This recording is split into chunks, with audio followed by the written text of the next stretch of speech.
tari itu pasti punya keunikan maknanya sendiri-sendiri gitu. Kalau tari gambyong, khususnya tari gambyong Parianom itu maknanya karena tarian ini berasal dari Surabaya sih?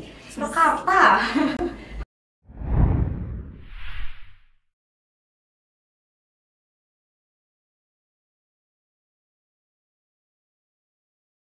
Assalamualaikum warahmatullahi wabarakatuh. Hai teman-teman semuanya, Aku Judith dengan Fauzia.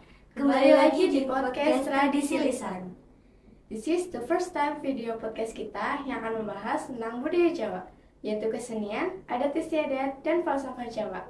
Oke, di video pertama kita kali ini kita akan bahas tentang kesenian Jawa, khususnya tari tradisional ya. Oke, sebelum kita ngobrol lebih lanjut, aku punya satu pertanyaan nih, dan mungkin ini juga jadi pertanyaan untuk teman-teman yang sedang menonton video kita. Kenapa sih podcast kita ini judulnya Tradisi Lisan? Dan kenapa tentang kesenian Jawa? Oke, tradisi lisan itu adalah istilah yang digunakan untuk masyarakat kita ngomong. Itu merupakan sebuah budayanya kita sebagai orang Jawa. Dan kenapa sih topik yang kita ambil itu tentang kebudayaan? Sebenarnya ini tuh diawali dari rasa keprihatinan aku sendiri sih. Aku ini sebagai orang yang asli Jawa, ternyata ada banyak hal yang nggak aku tahu tentang budaya Jawa. Iya ya, padahal kita lahir di sini, tumbuh besar sampai sekarang yang di sini, tapi kita nggak tahu budaya kita tuh apa. Dan ketika aku cari tahu di YouTube dan internet, ternyata masih belum banyak yang bahas tentang budaya kita. Jadi kita kayaknya seru deh, kita sebagai anak muda itu mencari tahu tentang budaya. Tentunya podcast ini juga merupakan perspektif kita. Ya, semoga aja ya podcast ini bisa jadi salah satu media untuk melestarikan budaya kita. Ya, Masya Allah banget, keren banget. Semoga kita bisa menjadi bagian pelestarian budaya kita ya. Oke, lanjut ya. Ya, lanjut. Ya, seperti yang kita bilang di awal, kita akan ngobrol tentang kesenian Jawa, khususnya tari tradisional. Nah, kita akan menghadirkan seorang pegiat seni tradisional Jawa, yaitu Ibu Rizky Nuriana. Ya. Assalamualaikum Ibu. Waalaikumsalam. Gimana Ibu kabarnya, sehat? Alhamdulillah sehat. Alhamdulillah. Sebelumnya kami mengucapkan terima kasih kepada Ibu yang telah hadir di podcast kita kali ini. Nah, dan ini bukan podcast pertama kita lah Ibu. Iya, betul. Ibu Meli kan seorang penggiat seni tradisional ya Bu, khususnya penari. Kalau boleh tahu, sejak kapan Ibu memulai tarian ya Bu? Oke. Kalau misalnya ditanya mengenai kapan mulainya, itu Ibu lupa ya. Tapi dulu itu dari SD, dari kecil sebenarnya. Jadi dulu pas SD itu kan ada beberapa lomba-lomba gitu. Pada saat ada lomba-lomba gitu, Ibu malah pengen gitu ya, pengen untuk yaudahlah nyoba dulu. Terus akhirnya menemui guru yang ada atau yang membina lomba-lomba itu. Terus akhirnya nyoba untuk latihan. Dan ternyata ketika di pertengahan latihan itu, Ibu tuh ngerasa, oh ternyata saya itu suka nih di bagian seni tari. Dan ketika pada saat itu udah ada rasa tertarik akan hal seni tari, akhirnya Ibu gali lagi, terus ikutin dan lain sebagainya. Terus ada beberapa lomba yang dulu Ibu ikuti gitu ya, karena berkat adanya guru yang dulu pernah saya ikuti, akhirnya saya itu mencoba untuk masuk ke dunia seni tari gitu. Jadi awalnya dulu pada saat SD. Alasan Ibu suka tari itu apa aja Ibu? Oke, alasannya itu karena dulu pada saat masih kecil itu ketika ikut lomba-lomba otomatis kan jadi banyak dispen ya, jadi nggak ngikutin pelajaran ya. Otomatis kalau misalnya anak-anak nih jarang ikut pelajaran kan senang ya rasanya ya. Dulu pas pertama kali ikut lomba itu alasannya pada masa kecil. Terus yang kedua, ketika ikut lomba ternyata di dalam seni tari itu ada yang namanya makna tersendiri, yang ketika kita pengen menyalurkan makna itu ternyata maknanya itu nggak perlu kita omongkan ke orang-orang dengan lenggak-lenggok atau gerakan-gerakan tari itu ternyata bisa loh, ternyata bisa kita itu memberikan maknanya, jalan cerita dari sebuah tari gitu. Jadi itu alasannya. Lalu apakah ada seseorang yang menginspirasi Ibu menjadi seorang penari? Iya, itu jelas ada.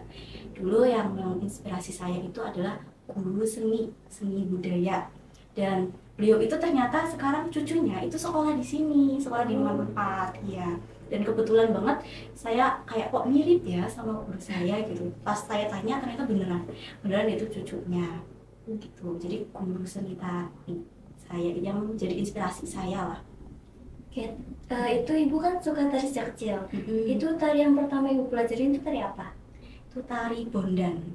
Jadi tari bondan itu menceritakan mengenai seorang perempuan yang baru pertama kali punya seorang anak gitu, dan di dalamnya itu banyak gerakan-gerakan yang menggambarkan pada saat dia hamil, terus melahirkan, terus habis itu dia itu mengurus anaknya, terus ada juga adegan-adegan yang memberikan sebuah penyampaian kalau dia itu adalah sedang gitu ya, sedang melakukan kegiatan-kegiatan nggak cuma ngurus anaknya, tapi ternyata ada peran lain, ada tugas lain yang harus dilakukan oleh perempuan, yaitu mengurus rumahnya, suaminya, bahkan dia sampai bekerja. Jadi menurut ibu, tarian pertama ibu itu ya, tari bondan itu sangat bermakna gitu, karena ternyata kita bisa melihat kalau misalnya perempuan itu punya beberapa peran, dan ternyata perempuan itu sekeren itu, bisa sana sini gitu ya, perannya bisa dilakukan secara bersamaan gitu ya. Multitasking gitu. Iya betul.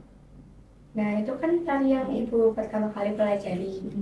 Jadi itu siapa sih yang pertama kali ngajari ibu tari bondan? Itu guru ibu ya. Dulu pas pertama kalinya itu yang ngajarin saya guru seni budaya. Terus akhirnya ada beberapa event yang membuat saya itu harus ikut beberapa festival yang di kecamatan. Dulu kalau pas pada masa kecilnya ibu tuh, setiap anak dari beberapa SD itu harus ngikutin beberapa event itu. Jadi seminggu sekali harus latihan di, kalau sekarang di pendopo gitu, di pendopo sana. Terus di sana itu juga ada sebuah sanggar kecil-kecilan, dan banyak anak-anak gitu ya, anak-anak SD yang akhirnya dia itu senang gitu akan tarian-tarian tradisional. Oke, lanjut. Ibu, menurut ibu tantangan yang udah ibu pernah lewatin dalam menari itu apa aja? Oke, tantangannya ya. Kalau ngomongin tantangan berarti beberapa hal yang bikin kita jadi terhalang gitu ya. Kalau dulu yang ibu rasakan itu ketika ikut tari, kan ada beberapa tari yang mengharuskan kita untuk lepas hijab. Nah itu tantangan yang pertama. Pada saat dulu SMP, ibu tuh disuruh untuk membuat kayak perjanjian. Jadi sebelum ikut sebuah festival ada perjanjian dulu. Di awal kita harus konsisten latihan, terus kita harus sesuai dengan mau pelatih, dan salah satunya ternyata kita harus copot hijab kita. Dan pada saat itu karena udah ada janji seperti itu, jadi mau nggak mau harus kita copot jilbabnya, karena ada beberapa tari yang ketika pakai jilbab maknanya hilang gitu kata beberapa pelatih saya gitu. Jadi yang pertama itu. Terus yang kedua mengenai ketika penghalangnya ya, mengenai ketika kita udah latihan nih, udah hafal, udah tahu maknanya, udah tahu polanya, kan kalau di dalam tari ada beberapa polanya gitu ya. Ketika kita tampil, terus ada beberapa hal yang bikin kita jadi ke-distract ketika kita tampil ke depan gitu ya. Nah itu juga jadi tantangan tersendiri, dan kita jadi ketika tampil harusnya gerakannya ini terus salah, karena yang namanya masih anak-anak ya, jadi pasti ya udahlah, yang penting buat pengalaman aja ke depannya.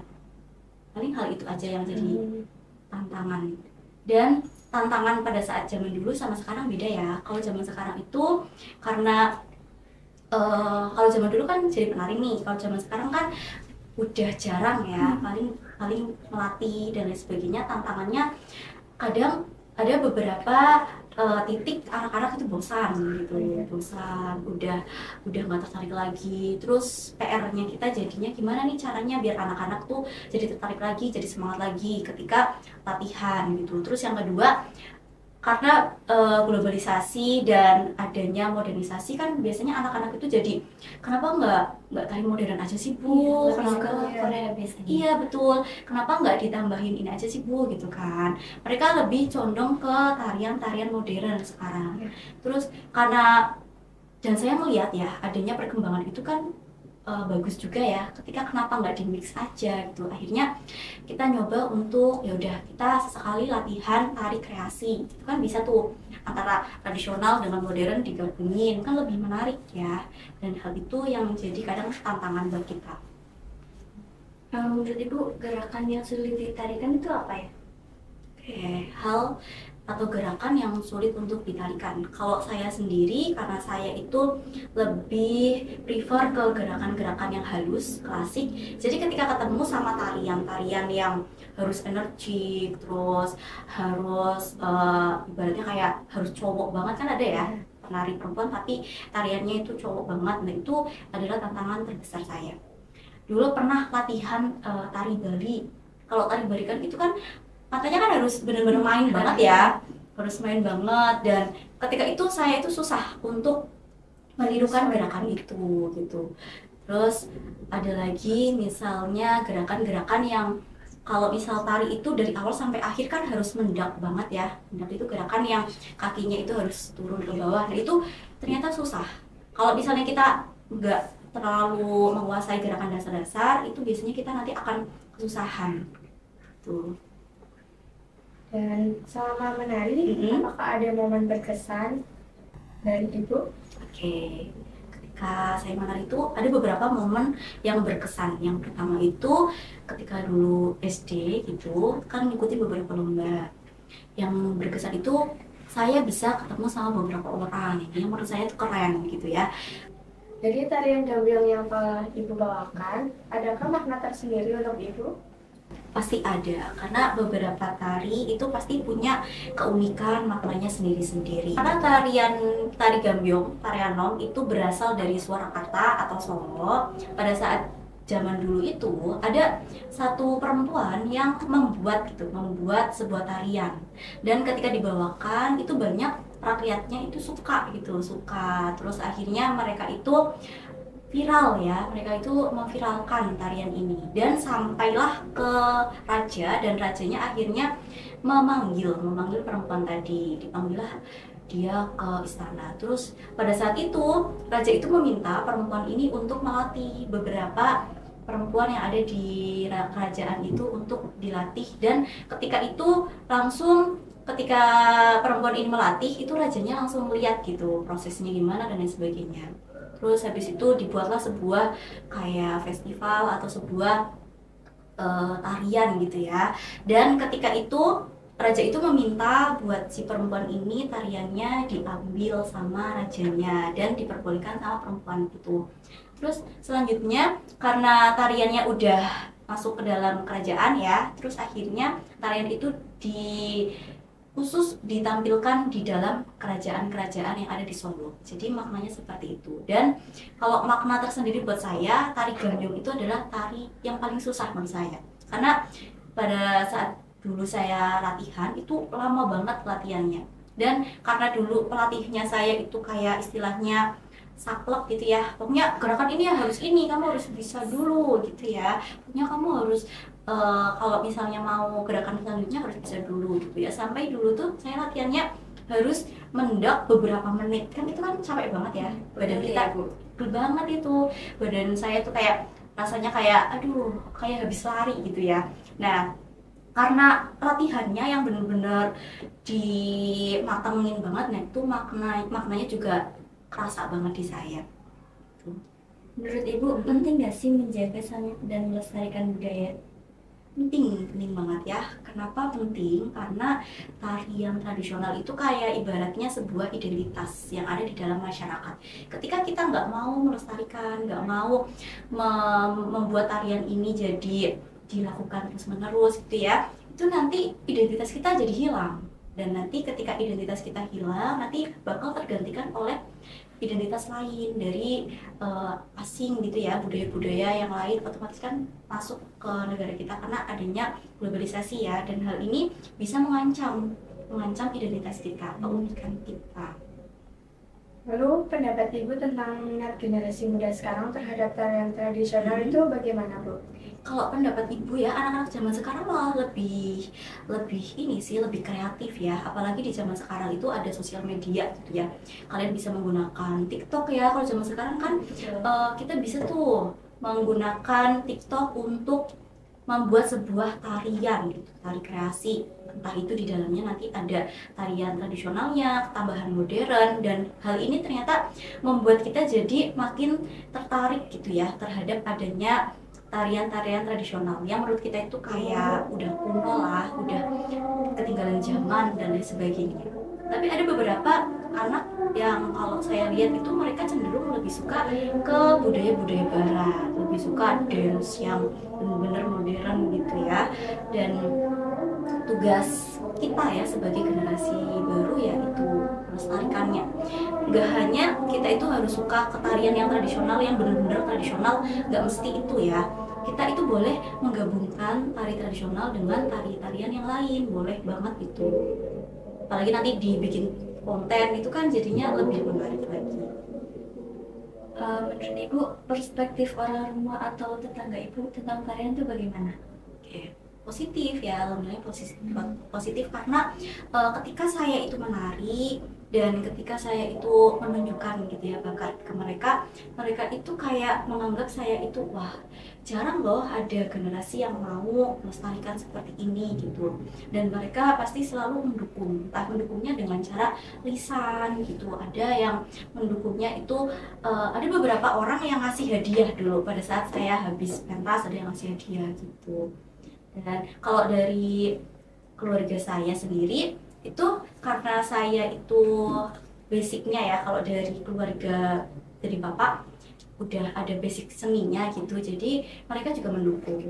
Bahkan ketika dulu ya, dulu banget itu orang tua saya tuh ngebolehin saya untuk latihan sampai hari libur itu latihan diantar gitu dan lain sebagainya, hujan tetap diantar gitu, mendukung sih alhamdulillahnya. Lalu, apa pendapat Ibu tentang tarian tradisional agar lebih dikenal oleh masyarakat luas?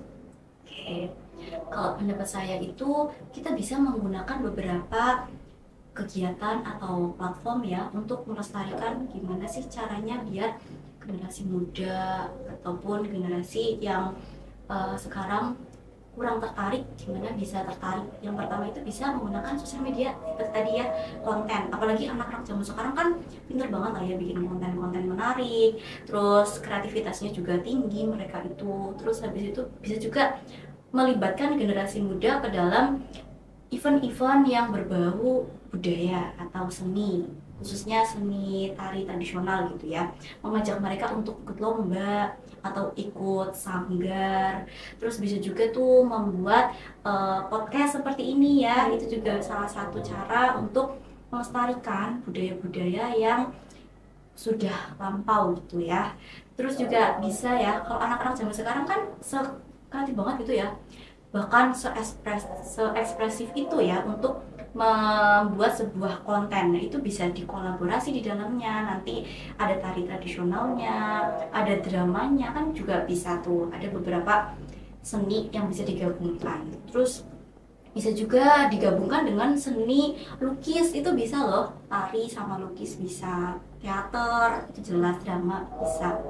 Jadi banyak, zaman sekarang itu banyak tempat-tempat yang bisa kita gunakan untuk melestarikan beberapa seni tari itu.